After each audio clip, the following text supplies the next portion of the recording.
The story begins one deep, scary night where the protagonist with somewhere is in a big hurry. Also behind not him heard screams where someone calls her a witch. Walking around the mansion, she remembers beautiful moments from the past where she ate quietly with her family members. Also, the main character, named Adriana, remembers walking alone with her maid and enjoying the blooming spring flowers. Meanwhile, the protagonist was looking out the window. She thought that now all this beautiful life for her is over. Also in the middle of it were still heard shouts in which people wanted the girl to get out of this place. Adriana thought her brother and father thought they could protect the monarch's seat, but those they trusted turned out to be traitors. Even her husband gave his life in the war, and now she has nothing left. The Duchy of Phytheria was thrown by its own ally, the Holy Empire of Arteria, succeeded under the sword by the barbarians of Kills, and they were defeated in a poo and ashes. The people are eager to give up her head in the hope that they can placate the cruel ruler of the Kilsa Empire. So this is Adriana's fate, the last duty of one who could not defend her domain.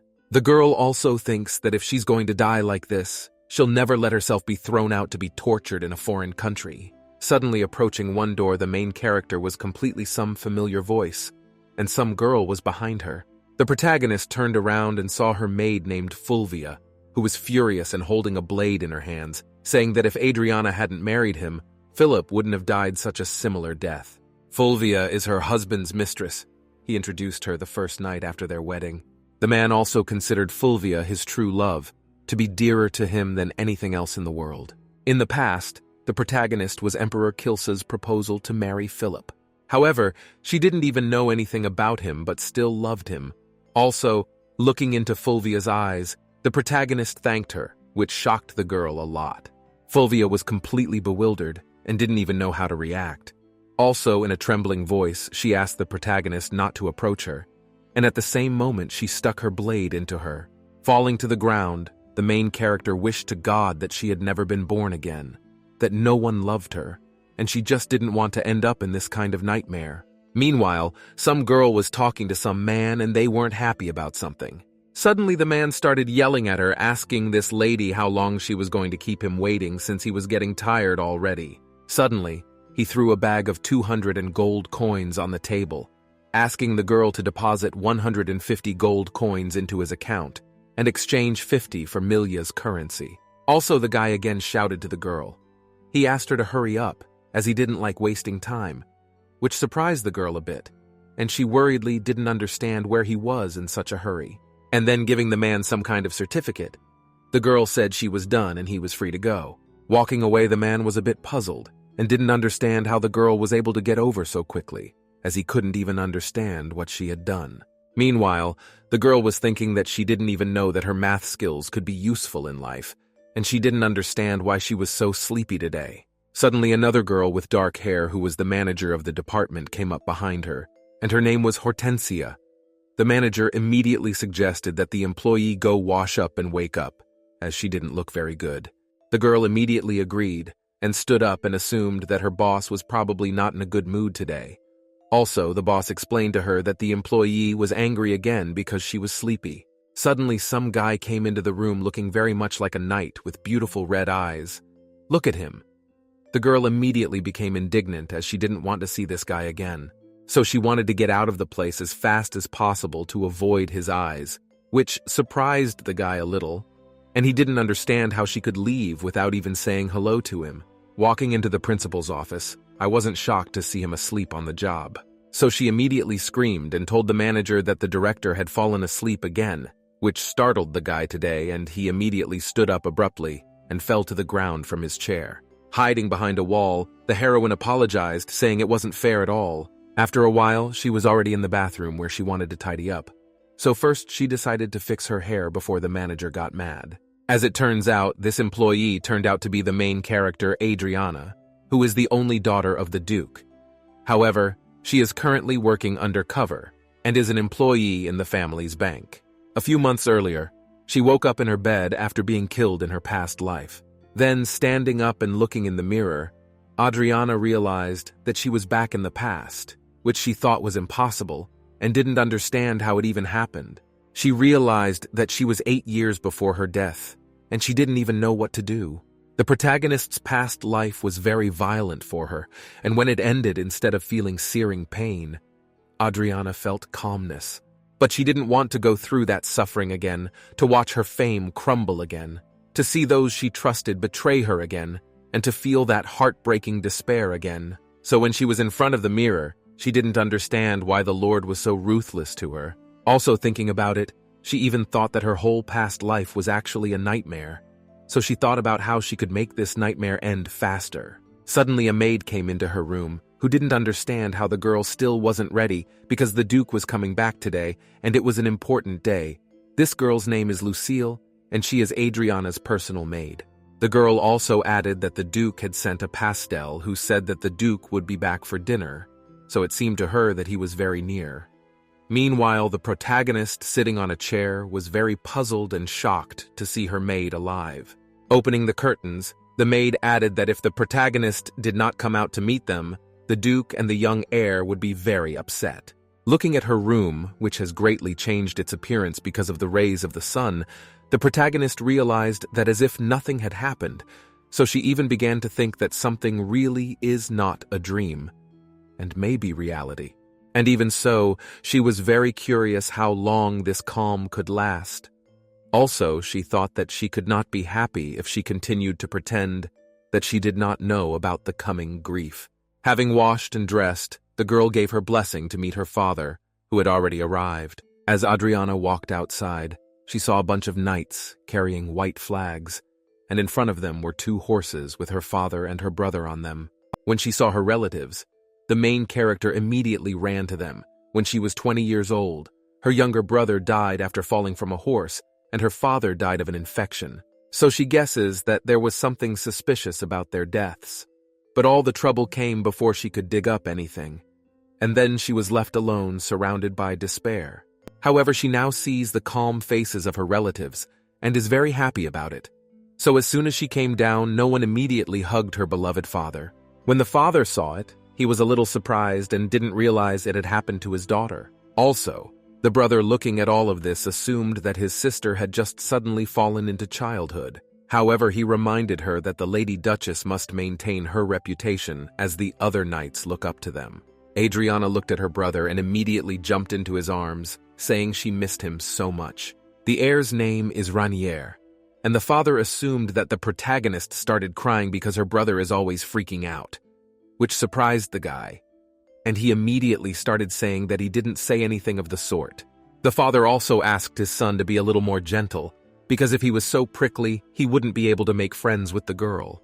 Meanwhile, Adriana listened to her father and brother trying to comfort her, telling her that they would always be there for her. Adriana sobbed for a long time, and she felt the warm embrace of her family at last. On the evening of the same day, all the characters would find at dinner where they would eat quietly and talk amongst themselves. They were talking about how the Duke, whose name is Amethyst, was able to shoot a big deer that tried to get away from him today, but he was able to catch it. Ranier, listening to this, blushed a little and added that the deer they had caught was no such husband, and he had a more important subject to talk about. He praised his sister for going to the piano lessons, but asked her not to skip the lessons, because now Yi is only 16 years old, and she needs to set an example for the others. Also looked at her father. Adriana heard him also agree with his son as her brother takes care of his sister. After thinking about it, the protagonist did not understand how she could leave her family again, so she decided that she had to live her life. She also promised herself that no matter what happened in this life, she would not let her family be sad.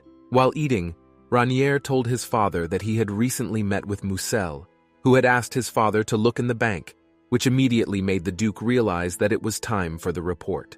Meanwhile, Adriana was a little surprised and didn't understand why they were talking about the bank. The Tuscaria Bank belongs to their family, providing the duchy with its main income. But once the protagonist is left alone, this bank will be the beginning of all her misfortunes. After all, it was after they went bankrupt that their entire duchy began to crumble. Meanwhile, the Duke was pleased that the bank was called Toscaria, and his son had no interest at all in it, to which the lad replied that he had confidence in Musel, so he was good at it. Meanwhile, the protagonist realizes that it's not really a dream, and she's seeing reenactments of her past life. So she looked at her father She realized she couldn't let it happen again, so she asked him if he'd let her go to the bank. Phytheria Amethyst of the prosperous continent is a territory divided by the Estelle River, flowing from east to west, which is an advantageous location that has fostered the development of trade. And that's why a lot of tanks have settled in this region, Bank Toscaria being one of them. The business of their duchy was the largest in the eastern part of the continent, and boasted the largest volume of sales, and it might even be said that the place fed the whole of Phytheria. So as she stepped out of the carriage, the protagonist realized that she still had 4 years before the collapse of Phytheria, and had to save her future by any means necessary.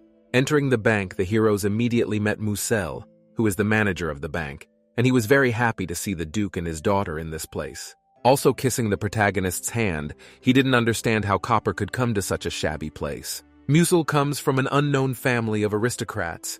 He is also a talented manager and a former junior member of the staff. Adriana's family trusted Musel without the slightest doubt, but after the deaths of her family, he tried to force her to marry her with a pledge of all the bank's assets, which of course she refused. Smirking, Musel asked the girl why did she come to such a shabby place, since it's boring enough for milady here. Her father replied that today his daughter came on a field trip because she wanted to study.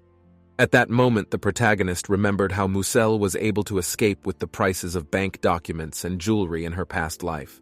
At that moment, the man was a little surprised by it, and didn't understand why people study if she can just get married. To which the Duke, hugging his daughter, explained to the boy that Adriana wanted to be a good daughter, so it would be nice if she helped him. At that moment, Musel shows his hand and suggests the heroes to follow him, explaining that this place can be quite boring as there are no sparkling jewels and brooches. While in his office, the Duke, whose name is Corneria, as Musel was explaining to him about some enterprise that is about 20 years old and seems to have come a long and difficult way. This meeting is a mere formality, as the protagonist is well aware that her father relies on Musel's opinion all the time. The Duke spent more energy on the development of the duchy and the knights than on the affairs of the bank, and her brother as heir had no interest in the bank and was only interested in politics and fencing. So on second thought, the protagonist decided that Musel would have to be watched carefully, as he could be linked to the deaths of her father and brother in the future. Suddenly, Musel Dolgers says the Kills Empire is asking for a loan. The continent includes 2 large empires. In the east, proud of its millennia of history, located the sacred empire of Arteria, and in the western part settled a great power, intent on rapidly increasing its power, the Empire of Kills. It had notoriety and was known as a land of ruthless barbarians. The strongest rumors spread about the ruler of the Empire Kills, who everyone reads as a crazy emperor, and he even proposed to the main character. But after Hadriana refused him, this mad emperor declared war on Phytheria. The people blamed it on her, the witch who seduced the emperor and provoked this bloody war. So all the people wanted to deal with her because they thought she was the reason the war started. The Duke was surprised to see that in that document, the Kills Empire was asking for 3 million gold coins, a very large sum. Musel also said that the empire had announced an anti-poverty policy, and they said they would repay the roads themselves with the bribes they would receive from the aristocrats later on. Also smiling, he asked the Duke not to worry as it was about Cyrus, who is the ruler of one of the most powerful families in the Kilsa Empire. When the Duke heard this, he decided to listen to the man, as he trusts him so much. And yet he decided to approve this loan, which surprised his daughter, and she immediately said that it should not be done. Smirking, Musel didn't understand why the young lady decided to interfere in the politics of the empire, since it had nothing to do with her, and most likely she didn't even understand what they were talking about now. In addition, the father was also a little surprised by his daughter's answer, and decided to ask her why she had decided so. To which the protagonist stated that the Kills Empire still has no crown prince because the empress couldn't give birth to one, and if she is overthrown or dies, there could be trouble. She also added that in that case they would bring in a new empress to give birth to an heir, although in fact she knew very well that they would bring in someone else. But of course she couldn't say it right now. Then the Cyrus would no longer be considered relatives of the emperor, and their position might be shaken, and there would be no bribes from the aristocrats either. In that case, If the Saris family can't pay back the 3 million gold coins, it will be a big blow to their bank, so they should think twice before making such large loans. Hearing his daughter's opinion, the father was a little surprised at her cleverness, and decided to ask Musel if the empire could really pay off such a large debt. To which the man replied worriedly that they didn't even have 500,000 gold coins. In fact, in the protagonist's past life, the Saris family really couldn't pay off this loan. Also, a year later, the empress will die for an accident, and they will appear legitimate crown prince. On reflection, Corneria decided to deny the Kill's empire such a large loan as well. This surprised Musel, and he worriedly began to tell her that the people of the Saris family could catch a bird on the fly, and that they had great power that even the emperor took seriously. So there was no reason for them to suddenly overthrow him. At that moment, Adriana added that there was a Grunbeld bank in the north of the empire, so she didn't understand why the Kill's empire didn't borrow money there, but came to so far away Feteria. The Duke was finally convinced that his daughter was right, and ordered Cornelius to reject the loan, which greatly reassured the protagonist, and she was glad that at least this time they will do without damage. Looking at his daughter, the father didn't understand how she could think of such an idea, to which the girl replied that in secular society among the girls of affairs, one mystery story about the relationship of the rulers of Kilsa. As the girl thought about it, she realized that if things went on like this, one day she could change her future and finally live a normal life. Then the protagonist went to go to look at the inner workings of the bank. Suddenly, Musel immediately stopped her, saying that this place is very large, and here he comes already become outsiders, so he was already ready to offer his help to guide the girl. However, Adriana turned around and thanked the man for his concern, but said that she could give it herself, although she knew perfectly well that Musel was just going to follow her. But she would not let that happen under any circumstances. When she opened the door, she was immediately met by a man who ran right into her, but managed to catch her in time so that she didn't fall to the ground and accidentally hurt herself. Looking at this guy, the main character didn't understand why she felt as if she already knew him, but she didn't understand where she could have met him before. The heroes looked at each other for a couple of seconds without saying a word. Then Adriana realized that the man was holding her hand and asked him to let her go. She also noticed that he laughed, looking at her. Musel was a little puzzled, not understanding who this man was and why he had entered without knocking. The boy bowed to the Duke and said that he intended to work as a bank guard from today, and he introduced himself and said his name was Ren. When the protagonist heard the man's name, she immediately remembered him.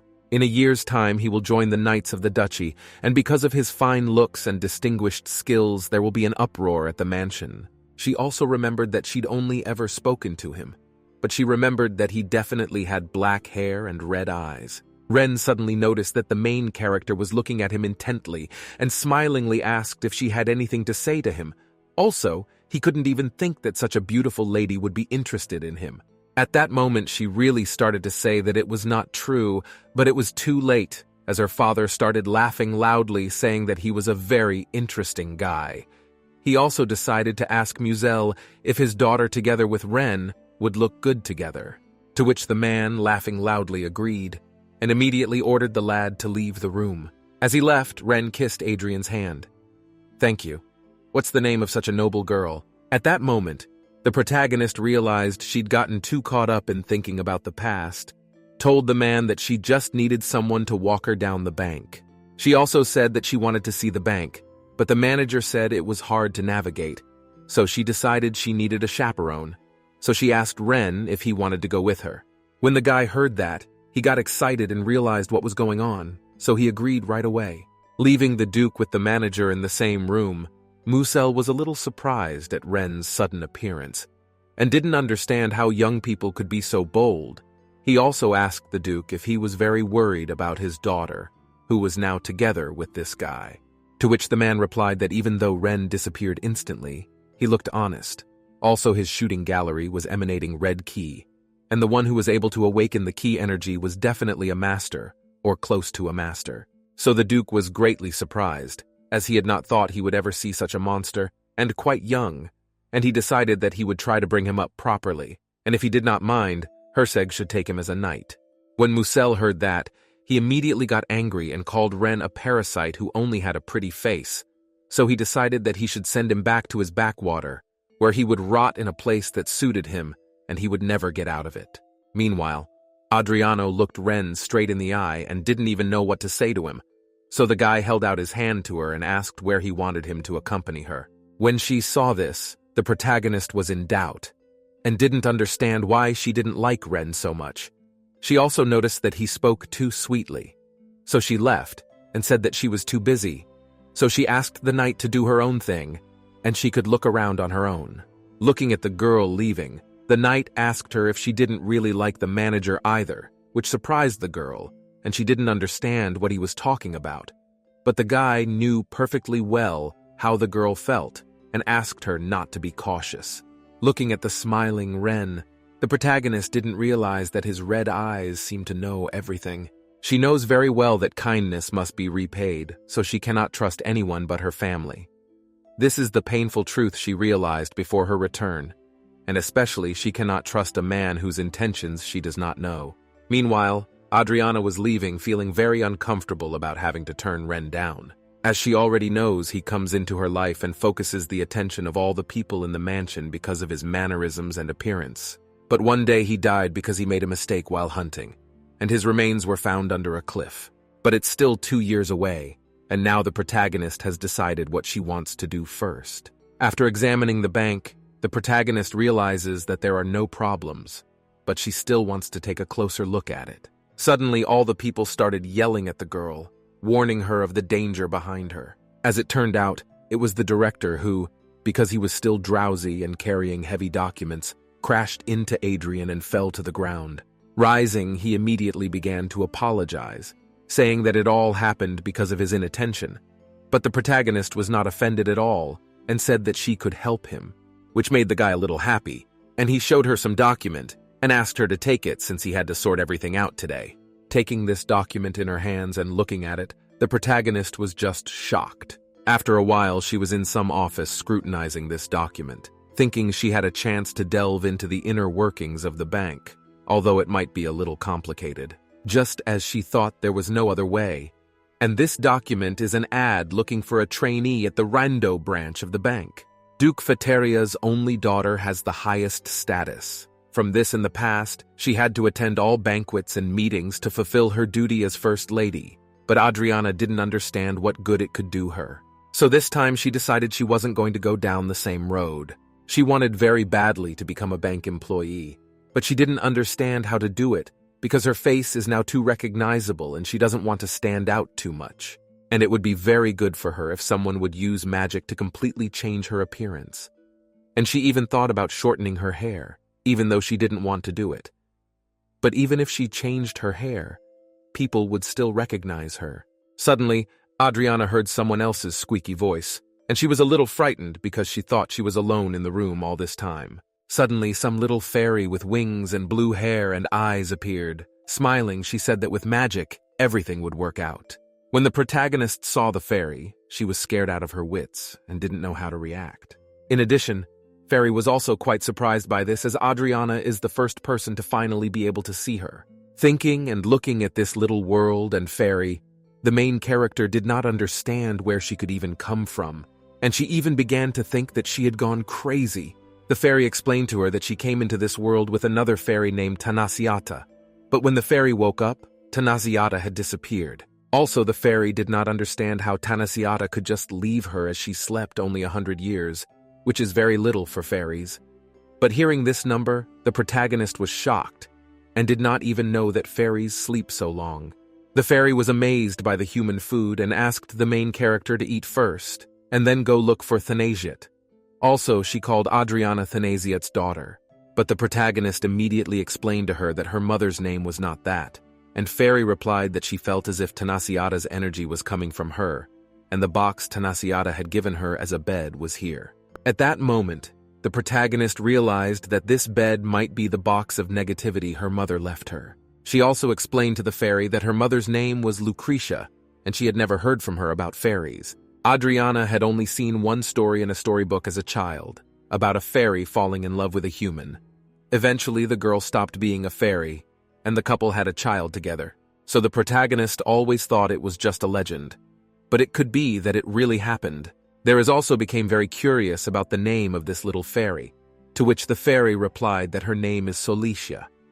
Hearing the name of the fairy, the protagonist explained to her that most likely Tanasiata has already died since people do not live so long, which surprised Solicia, and she realized that Tanasiata had probably already turned to ashes, so she started to feel very bad and even started to cry.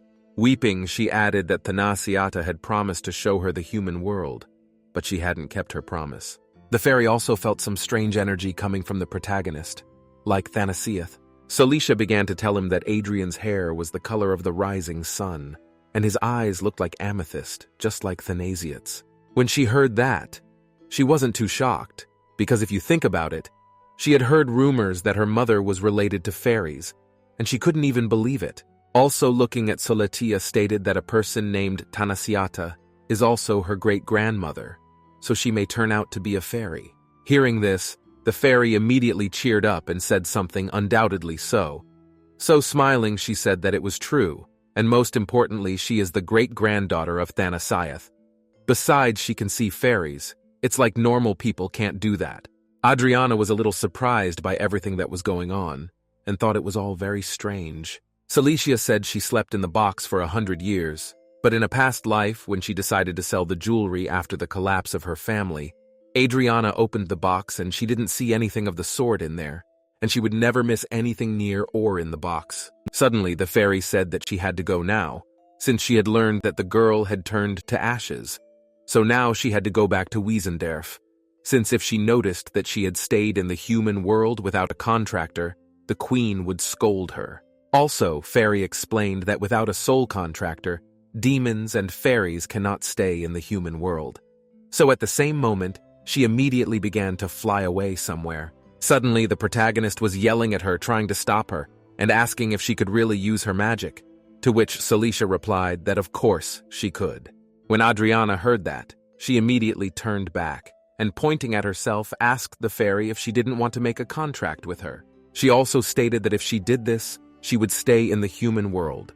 She would put magic on the main character, and then Adriana would show her the human world. As soon as Fairy heard that, she immediately cheered up because she realized that if she could stay in this world, she could eat cakes every day, which the main character agreed to, adding that she would of course buy her cakes every day, and not just cakes, but she would buy her anything she wanted. When she said that, the protagonist realized that it was very strange because she wanted to make an unequal contract with the fairy. It didn't take long for Solicia to immediately agree that they could make a contract right now. Adriano felt the magic of the fairies didn't understand why it was so close and cozy to her. Silentia asked the protagonist what her name was, and after introducing herself, the fairy began to make a contract with her, saying that until one of them breaks the contract, she would be her true friend, and Adriana would be just a contractor. The next day, the main character was walking around the city and was in doubt because she didn't know if it really can help. She put on glasses, changed her hair color, but she still had doubts. However, I encouraged her in every way possible, saying that even so, everything was fine and no one would recognize her. Adriana had completely changed her appearance, and holding a bank job advertisement, she was on her way to her family's bank to get a job there. She was also worried that she might accidentally meet someone who might know her. Solicia tried to cheer up her new friend by telling her to trust her completely. She also told the fairy that she had told her maid that she would be in her office all day today. However, she had secretly left.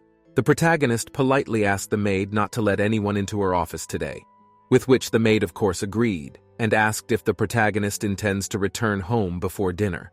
Also, at that moment, the fairy asked the protagonist not to worry, because her magic can only be recognized by a mage of the 9th circle, and these are very rare. Suddenly, some big man bumped into a girl, and instead of apologizing to her because it was his fault, he started staring at her angrily, asking her why she was working for him. Solicia, hiding behind Adriana's hair, didn't understand, why is this man so bold? No. And I wanted to hit him once, and asked the main character if she could hit him on the head. However, the protagonist did not listen to the fairy at all, and she was even a little happy that she was seeing a person who was talking to her like that for the first time.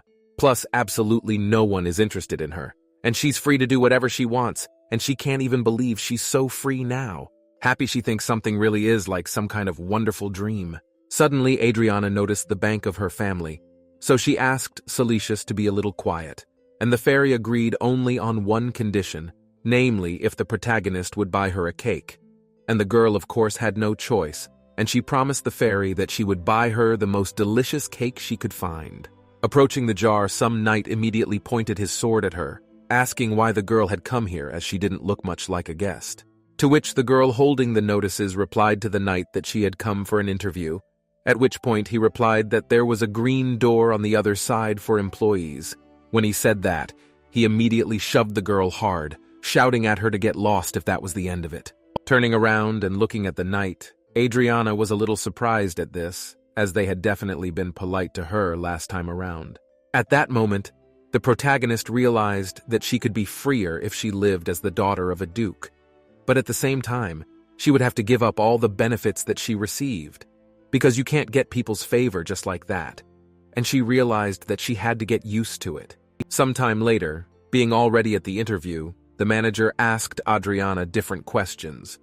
Also, one of the questions was related to who knows or the protagonist to read and write, and how she has arithmetic in general.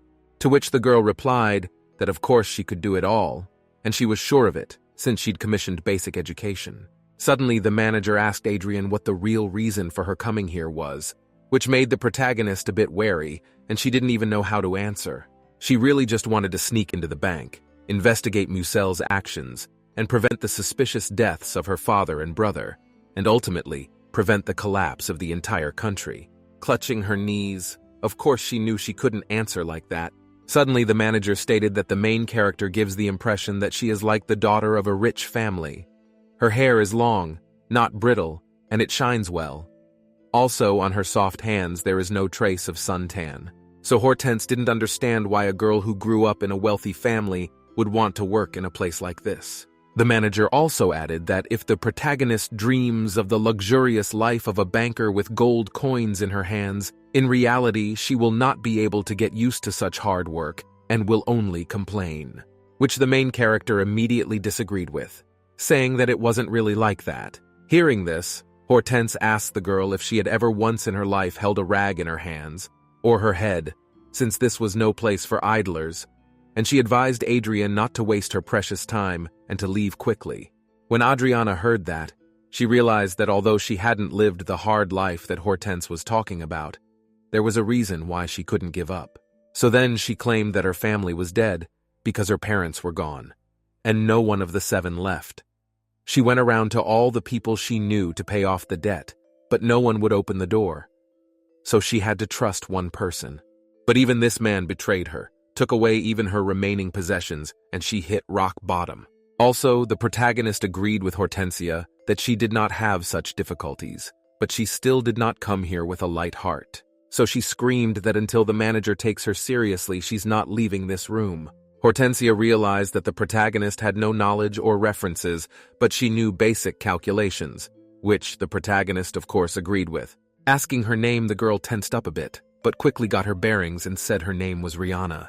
Hearing this, the manager was a little surprised and asked if it was a borrowed name from the name of the Duke's daughter, to which the protagonist worriedly agreed, of course. At that moment, Hortensia first tell that when the protagonist will work for a year in the bank she will have the opportunity to get a full-time job. After that, it will be necessary to work for about 3 years to become an official document of the bank. If she passes and it's a tough exam, then we can have the bank recognized, but it can be very difficult. Upon hearing these terms, Adriana stated that she was certainly willing to work, and she intended to work hard to achieve her goals. Hearing this, the manager was a little surprised at the girl's determination, and she wondered how long she was going to stay. She also asked the protagonist to follow her, as she first had to introduce her to everyone at the workplace. After a while, they were in front of a building. Hortensia began to tell them that it was a sort of trial branch. Although it was new, they hadn't invested much in it, so there was hardly any staff. Once inside, the protagonist actually saw that there was almost no staff, which surprised her. It also surprised the manager because she had told one person to keep an eye on the cash register. but he had disappeared. Hortense went into some room and saw an employee sleeping during working hours. Grabbing him by the ear, the manager introduced this guy to the protagonist, saying he was the principal. At that moment, Adriana remembered that it was the same guy who was in a big hurry to get somewhere and crashed into her while she was at her family's bank. Watching as the director started to run away, saying he'd wash up first and come back soon, the protagonist asked the manager if they'd work here, just the two of them. To which Hortense replied that of course that was not true, for all offices must have guards. However, she sent him on an errand for the dinner that is soon to come. The girl also smirked and added that even the devil could appear at her bidding. Adriana turned around and saw the guard, who turned out to be Ren, who had just come from the market. He couldn't be carrying a small bag of bread. He was also very pleased to meet the new girl. Shaking hands with each other, I didn't understand why this man was here. After a while, Adriana went back to her house, where she introduced Lucille to some girl with blue hair. And it was Lucille who inquired of Mrs. Falma if she really kept the workshop. To which the girl agreed that they do a variety of embroidery and lace. When Lucille heard that, she realized that Fulm was beyond reproach, but she didn't understand why she was so suspicious. Suddenly, the protagonist stood up abruptly and said that as a nanny she was glad that she was interested in embroidery. Besides, Mrs. Falma had not long ago come from the Holy Empire, but her skills were very good. In fact, it and the girl was Celicia, who changed her appearance to human in order to help the protagonist. At the same moment, Adriana assured many recognize that Falma is trustworthy. When the maid heard that, she realized that if Adriana wanted something, there was nothing she could do about it. At that moment, the protagonist was very happy and thanked the maid for being so kind to her. Also, the girl realized that now she could go to her work.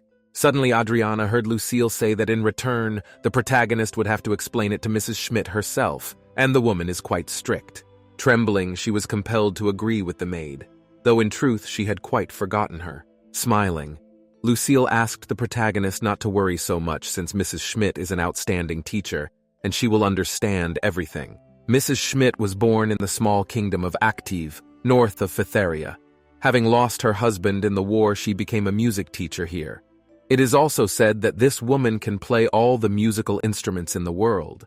The lady and young people call her the woman who came from the underworld, as this teacher is very strict. So the protagonist began to ask herself if she really can go normally to her job.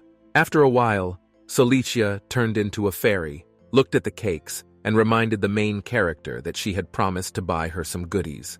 However, the protagonist, instead of working, she's been haunted by thoughts of Mrs. Schmidt.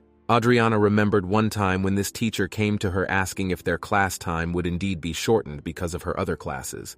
Also, the teacher was holding a stick, which scared the main character, and she knew exactly what Mrs. Schmidt could do with that stick. Suddenly, the woman started yelling at Adrian, asking her if she still wanted to cut their lessons short, and the teacher ordered the protagonist to find another excuse. Mrs. also added that the other ladies were now studying hard, so she advised the girl to take an example from them, unless, of course, she wanted to sully the reputation of the Duke's family.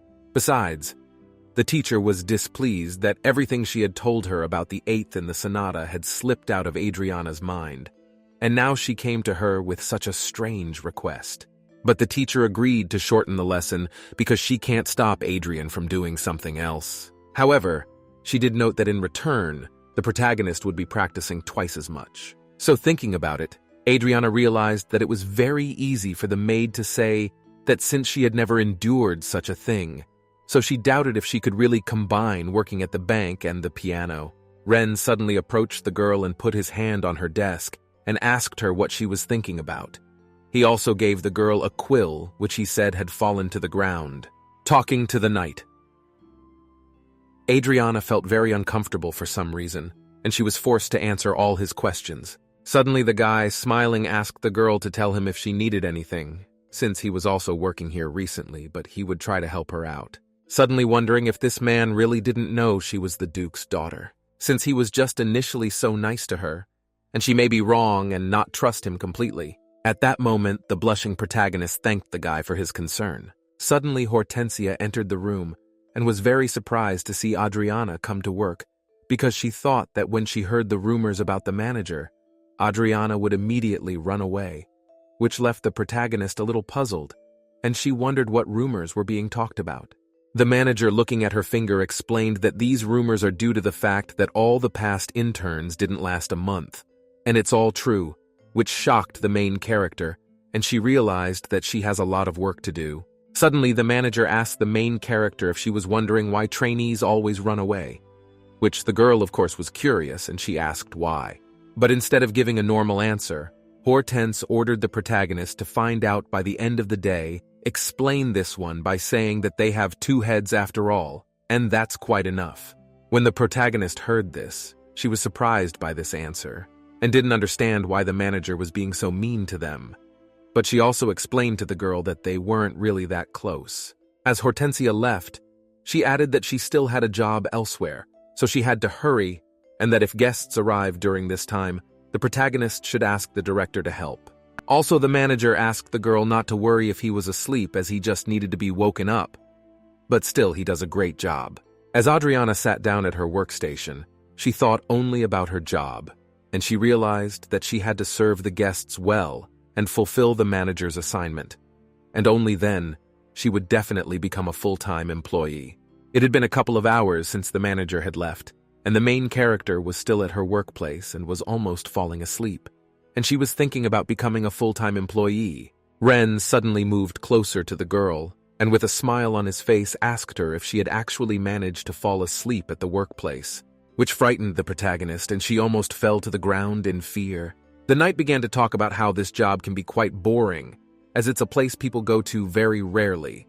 He also added that last week he had only seen 4 clients. Ren also wondered if the girl could figure out why all the interns were running away from work, to which the girl replied that she hadn't thought about it yet, although in fact she assumed that the reasons for the employees running away were due to the fact that the manager is very, very scary, and working here is too boring.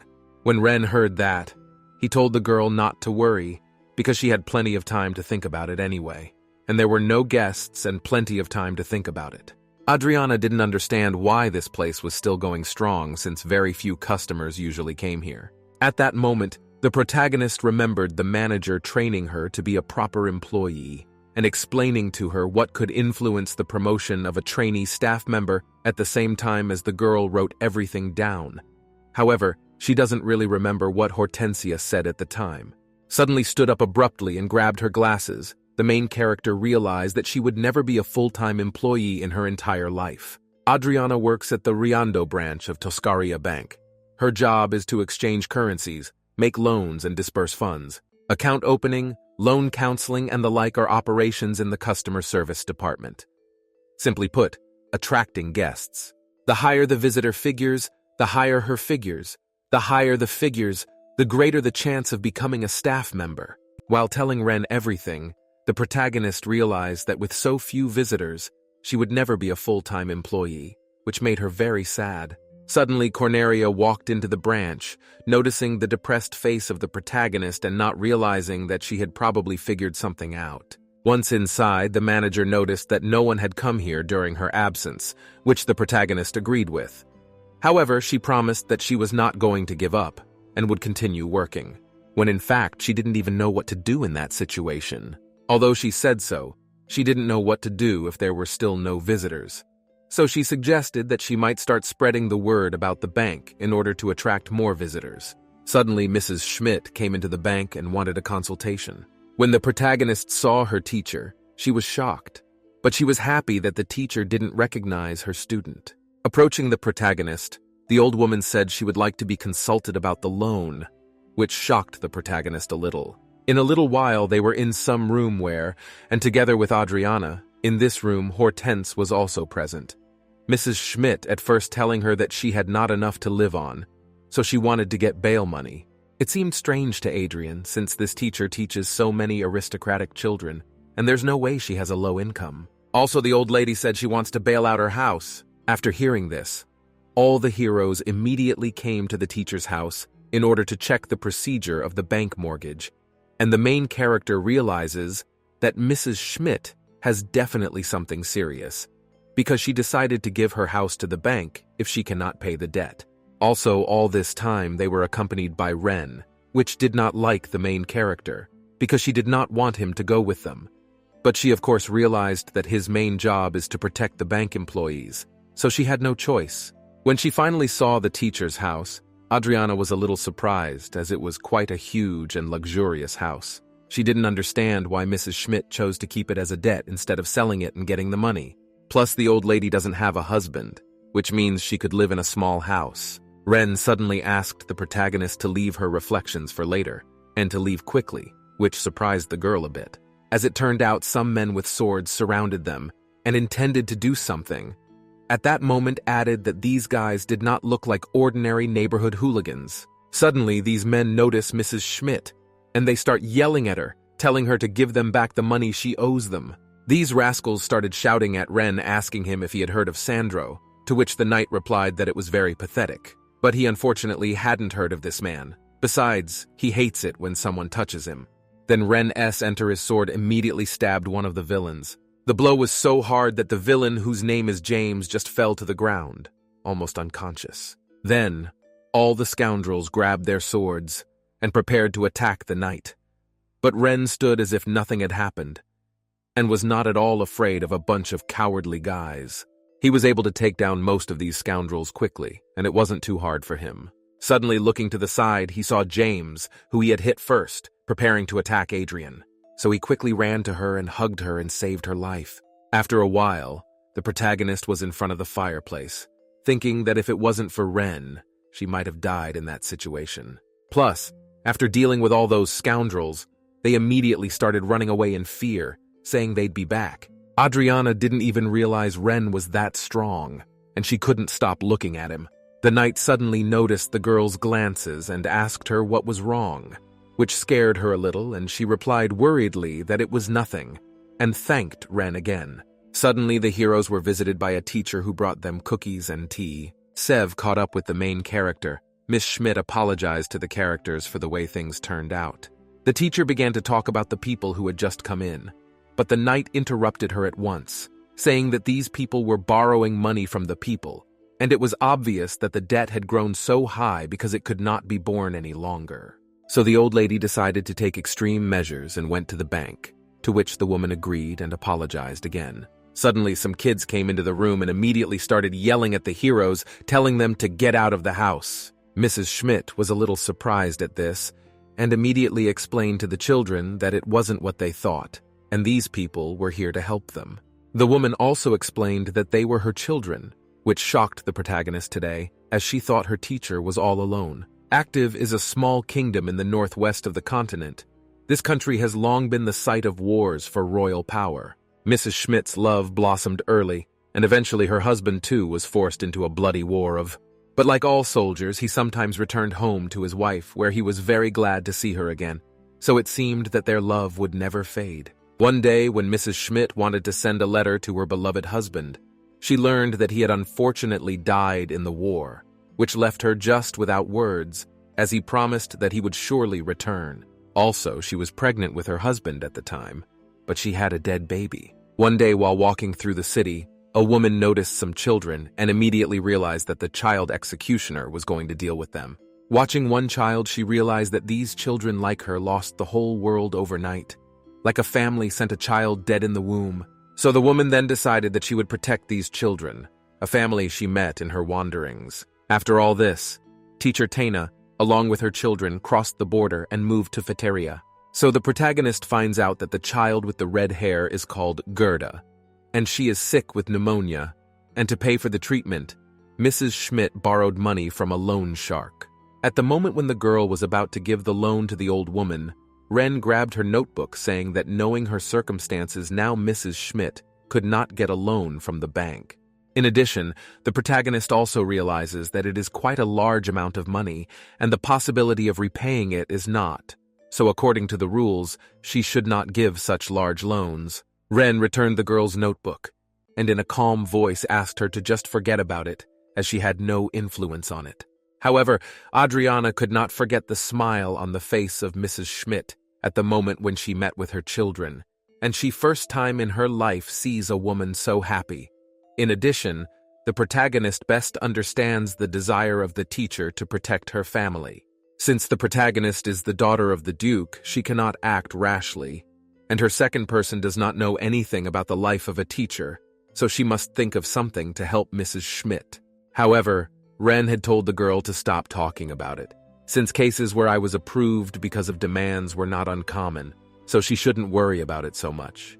To which the girl replied that she couldn't understand the situation of an old lady like Ren, and that she didn't know that such a thing was not uncommon either. So at that moment, she's sure she's saying there must be some way she can help Mrs. Schmidt, and she probably just doesn't know about it. Also, turning around, Adriana added that she did not want to give up at all, and said that she would do everything possible to help the old woman. Then she just said goodbye to the knight. Leaving, Ren was a little surprised at Adrian's character, and he wondered where it might lead to.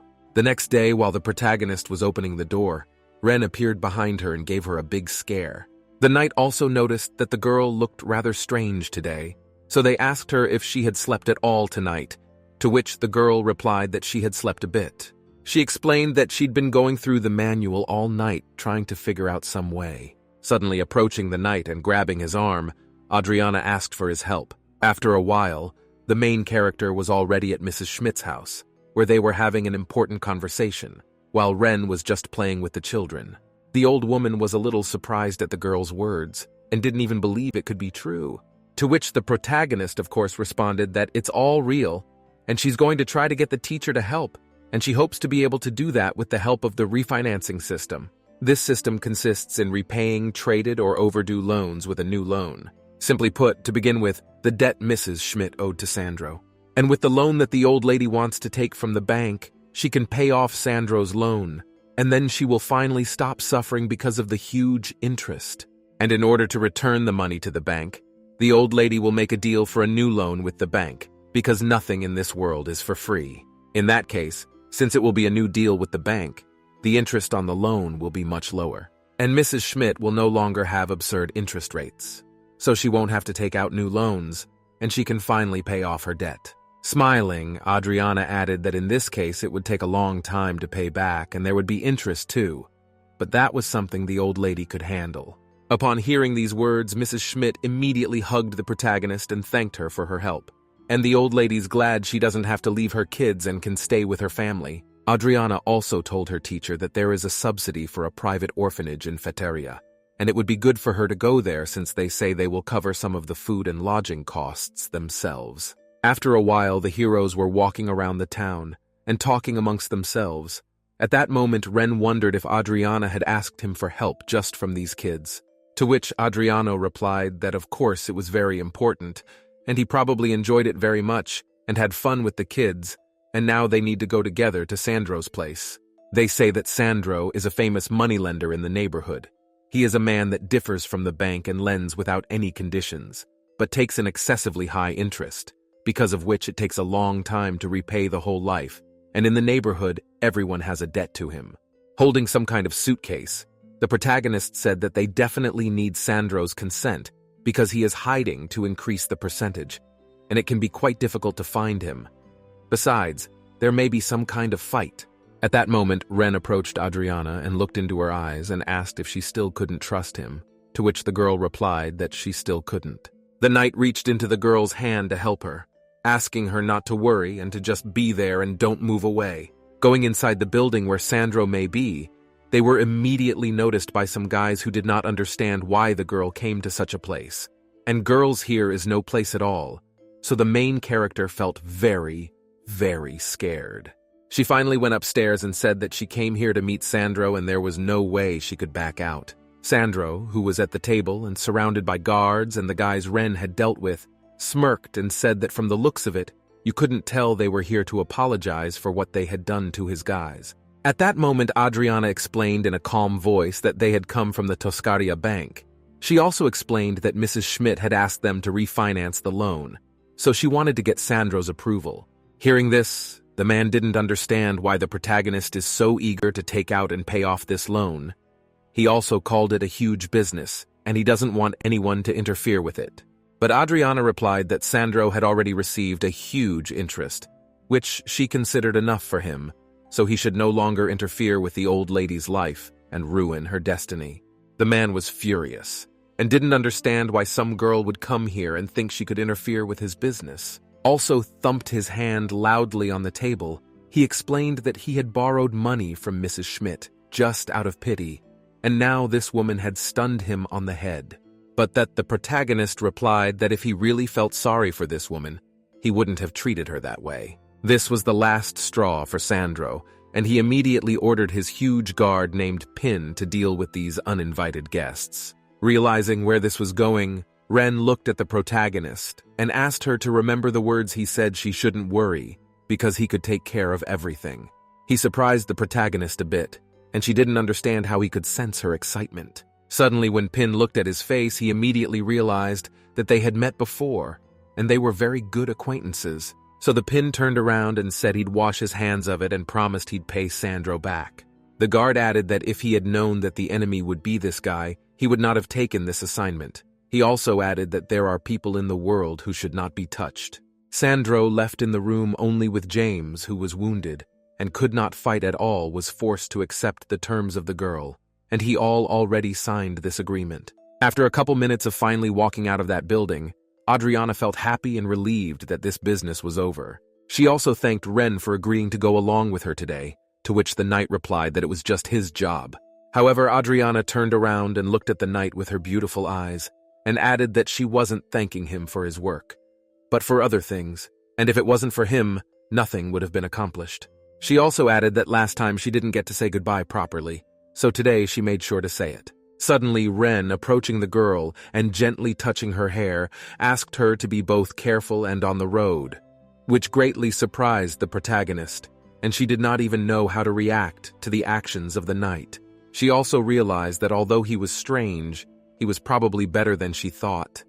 But she still didn't understand who the huge man in that room was, and she wondered if he really did know Ren. On the night of the same day, Sandro was in his room, which was a mess. He was also well aware that he had been cheated, but he could not do anything about it. Suddenly, he noticed that someone had entered his room and angrily asked who it was. The moneylender turned around and saw Ren there, who smirked and said that Sandro didn't have a very good view today, and added that he got annoyed when he saw the moneylender anyway. The knight immediately dealt with all the other guards who were in the room, and only Sandro was left, who from fear just lay on the floor and did not understand what Ren intends to do to him. Suddenly, the knight started thinking about Adriana. I don't understand why his heart decided to do this to him, because there's no way he can protect her. When Sandro heard this, he was in complete shock. He didn't understand what this mad knight was saying, and he was beginning to regret that he had lent to that old woman. Suddenly, he realized what Ren was saying, that he'd missed the girl who came with him, so he promised he'd never hurt her. But Ren doesn't like promises from such unreliable people, so he dealt with him right away, saying it was the most reliable promise ever. In the morning, the protagonist was in her usual appearance and quietly playing the piano, thinking about her teacher who had been through a lot. Suddenly, Mrs. Schmidt came into the room, who when she saw Adriana playing immediately started screaming, saying that her acting was still ridiculous, which made the protagonist a little happy, because she realized that her teacher was still the same. So the teacher wanted to show her student again how to play the piano correctly, and asked her to watch carefully and repeat. Looking at her teacher, Adriana noticed that she was smiling.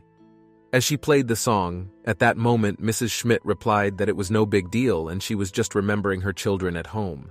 Adriana was well aware of her teacher's children, but she pretended not to know about it and claimed it was the first time she had heard about it. Though the old lady didn't want to explain to the protagonist about her children during class, she still decided to do so. She began to tell me that she had 14 children. Listen to this. Adriana felt very happy that she had learned a previously unknown side of her teacher, and she didn't even know that Mrs. Schmidt could smile. After a while, the heroine was already on the streets of the city, where she was advertising the bank to get more visitors and eventually become a full-time employee, while Ren was sleeping peacefully next to the girl.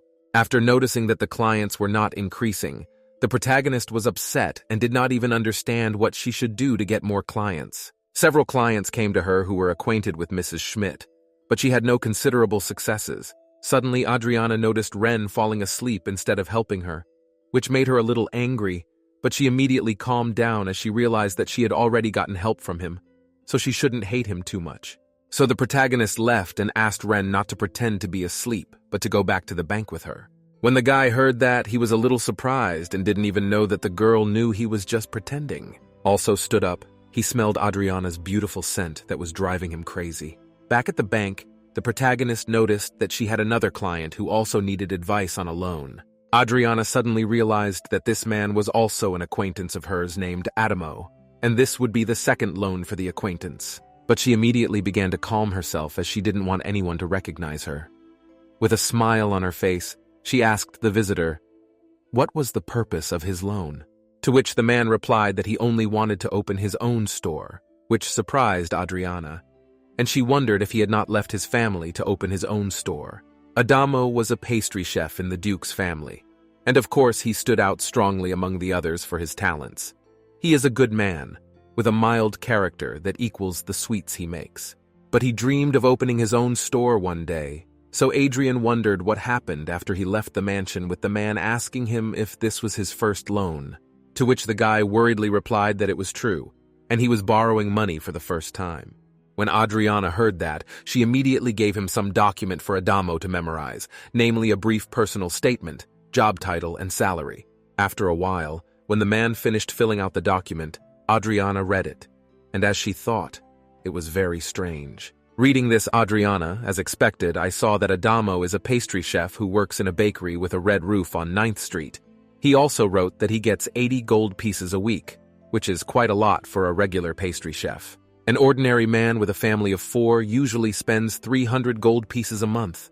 But this man has no family to take care of and no wife either. Adriana thought he would have a daughter and live happily ever after. However, as it turns out, he still didn't. Also, she doesn't understand how he couldn't save the right amount of money if he has no debts and no family. And she was very curious about where the pastry chef spent the money he got when he was fired. Adriana knows that Adamo is a good and kind man, and most likely he could have just gotten involved in something bad like what happened to Mrs. Schmidt. Smiling, she told the guy that she would inform him about the results of the inspection that would take place the day after tomorrow. She also knew very well that in any case, it was better to check everything more thoroughly. When he heard that, the man was a little upset because he was not satisfied that the result would be only the day after tomorrow. So he asked the girl to tell him the result of the test right now, which surprised the girl a little. Suddenly, he stood up abruptly and grabbed the girl's arm and said it meant they weren't going to lend him money. Ren, who was near the heroes the whole time, noticed this and immediately intervened and saved the main character from this crazy guy. He also added that from the moment Adamo entered the building, he could smell the odor of alcohol, and now he's just convinced of it. Holding the man back, Ren told his husband that his job was to protect the lady who worked here, and he shouldn't have attacked her. Suddenly, Adriana immediately stopped the knight asking him to let the guy go so they could hear him out. Finally, let the poor man go. He got down on his knees and started crying and said he only wanted to open his candy store. Meanwhile, the knight who had been watching the whole time didn't understand how things could have changed so dramatically. Adamo began to tell me that he was a pastry chef in the Duke's family, and in truth, when he first opened his business was booming. There were times when he had to hire more employees due to lack of hands, and the revenue per day was sometimes more than 1,000 gold pieces, and his long-time dream of becoming a pastry chef and starting his own business really became a reality. However, he began to notice that the money gradually began to disappear somewhere, and this happened constantly. Eventually, he was unable to keep his confectionery shop going and went bankrupt. Crying, Adamo asked Adriana if she had any idea where the money had gone or what had happened, to which the girl replied that of course she didn't know. And that's why the man is asking for help, as he wants to reopen his candy store and get back all the lost money. After a while, when the man left, Adriana reflected that there must be some reason for this problem. Ren suddenly noticed a small wound on the girl's arm that the man had left when he grabbed her arm. Then he decided to give the girl a small wet stream to lay it on and feel a little better. Looking at the guy's face, Adriana couldn't tell if he was worried or confused.